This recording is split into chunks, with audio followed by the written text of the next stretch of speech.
Look at this gaming PC without a case.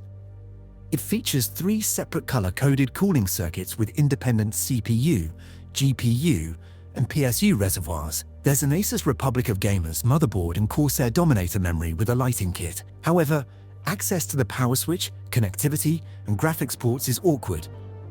It also takes up a lot of space on the desk. Where would you put your monitor? Notice the sign saying that if you break it, you pay for it. How stable would it be on your desk? What do you all think? Would you buy this PC? Let me know in the comments. Don't forget to like and subscribe. See you in the next video.